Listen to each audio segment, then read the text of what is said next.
নমস্কার বন্ধুরা, সবাই ভালো আছেন নিশ্চয়ই। আমিও ভালো আছি।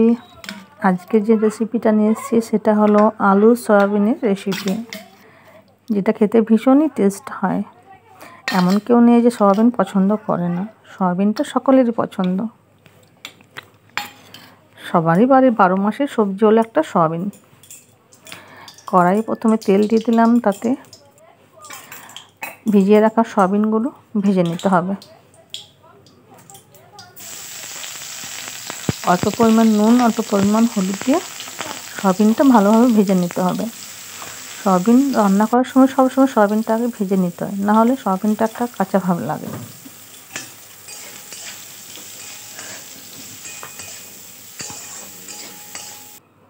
ভাজা হয়ে গেছে, এবার এটা তুলে নেব।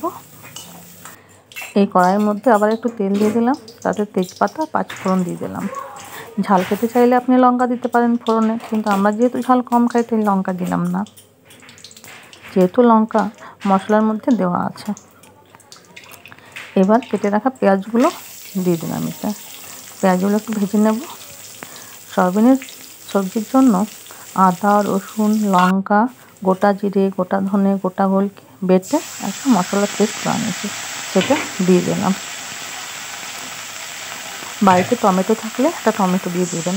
আমি যেদিন বানাই সেদিন টমেটো আমাদের বাড়িতে ছিল না, তাই দেওয়া হয়নি। এবার পরিমাণ মতো নুন আর হলুদ দিয়ে দিলাম। এবার মশলাটা ভালোভাবে কষে নিতে হবে।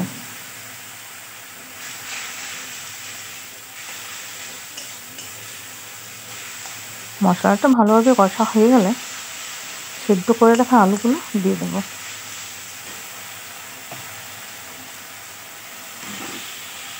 এবার এই আলুগুলোর সাথে মশলাটা ভালোভাবে কষে নিতে হবে। সেদ্ধ করে রাখা আলু দিয়ে রান্না করলে তরকারিটা অনেক তাড়াতাড়ি হয়, গ্যাসটাও বেঁচে যায় অনেকটা। এবার এতে 1 চামচের মতো ম্যাগি মশলা দিয়ে দেবো। যে কোনো সবজিতে ম্যাগি মশলা তরকারিটার স্বাদটা 10 গুণ বাড়িয়ে দেয়।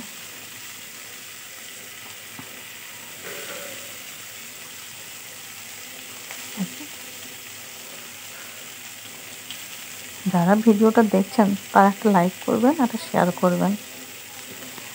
আর যারা আমার চ্যানেলে নতুন তারা আমার চ্যানেলটি সাবস্ক্রাইব করে দেবেন, তাহলে অনেক রকম কুকিং ভিডিও, ব্লগ ভিডিও সবই দেখতে পাবেন, শর্ট ভিডিও দেখতে পাবেন। এবার ভেজে রাখা সয়াবিনগুলো দিয়ে দিলাম। এবার সয়াবিন আলু ভালোভাবে মিশিয়ে নিতে হবে নেড়ে চেড়ে। তরকারি কী বানাবো এটা দেখে আমার লোভ লেগে গেছে। এবার অল্প পরিমাণ জল দিলাম, যেহেতু সেদ্ধ করে রাখা আলু তাই অল্প জল দিলাম।